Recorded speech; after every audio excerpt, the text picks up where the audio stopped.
2.5 years after the American Revolution began, George Washington went to Valley Forge winter quarters in December of 1777 with a beaten and drained Continental Army.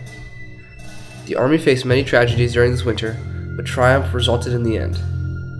Although the winter at Valley Forge was not a battle, it was a pivotal moment in winning the Revolutionary War due to the training, conditioning, and aiding of the Army. First, let's see what tragedies occurred in the winter of December 1777 and what severe conditions the soldiers endured at Valley Forge. The hard times at Valley Forge were well described by a surgeon by the name of Albigen's Waldo, who was camping with the Army. He stated that he was sick, discontented, and out of humor, poor food, hard lodging, cold weather fatigue, nasty clothes, nasty cookery, vomit half my time smoked out of my senses. The devil's end. I can't endure it. Why are we sent here to starve and freeze? On the way to Valley Forge, Major General William Alexander reported to George Washington that half of his men were walking barefooted on the ice or frozen ground. The lack of supplies were due to 3 reasons. One being that the Army's supply system was depleted from the Battle of Saratoga, causing a lack of food, clothing, and blankets. Secondly, the British had already foraged and taken all of the food and supplies that were at Valley Forge. Also, the local farmers didn't provide food for the Continental Army because they were going to be paid back in Continental dollars, which had no value since the colonies were still using Great Britain's currency. Even the commander of the Army, George Washington, described the condition of the troops in a letter to Governor George Clinton on February 16, 1778, as naked and starving. George Washington needed supplies desperately. He sent a different letter to the Convention of New Hampshire explaining the dire circumstances and asking for needed food and supplies, as well as requesting new recruits be inoculated for this army to survive. Although over 2,000 troops died from cold, hunger, or disease, those who survived came out stronger and more disciplined. Let's take a look at the different people who contributed to the triumph at Valley Forge. George Washington needed someone to deal with the issue of quartering of the soldiers. He chose one person in particular to be the head quartermaster of the Continental Army, Nathaniel Greene. He improved the housing of the army, making sure the troops had a roof over their head in the harsh snow and cold. He also made sure that the soldiers had shoes on their feet and that they had blankets to sleep. George Washington started an unwanted program of mass vaccination of the troops at Valley Forge. By vaccinating the army against the variola virus, also known as smallpox, he cured many soldiers.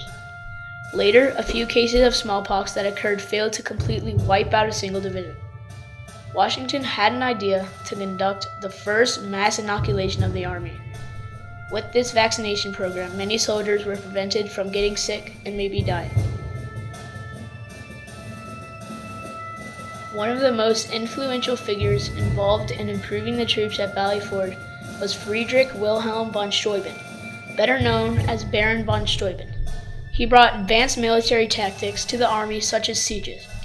A siege is a military blockade of a city or fortress with the intent of conquering by attrition or a well-prepared assault. He made drills that were simple, but could teach the army new maneuvers in a short amount of time. Although he could barely speak English, he introduced a program that trained soldiers individually before putting them into groups for combat, which trained the army and made the army stronger. His tactics proved successful when the army won the Battle of Yorktown. In the Battle of Yorktown, Baron von Steuben used his experience in sieges to take surrounding of Yorktown in the British. Eventually, the British surrendered, giving America the victory in the Revolutionary War.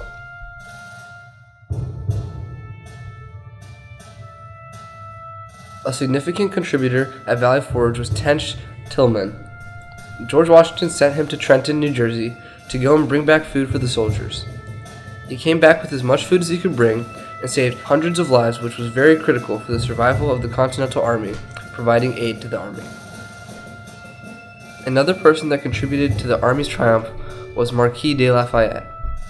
He was a loyal French ally to George Washington.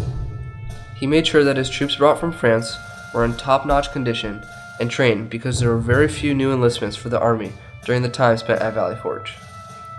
He gave his own equipment to the troops, such as muskets and uniforms.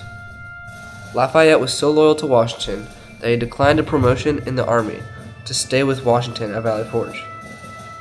He was also given the opportunity to go back to his home and his wife, but he didn't, because he said, "If I were to leave, many Frenchmen who are useful here would follow my example. George Washington would really be unhappy if I told him that I was leaving."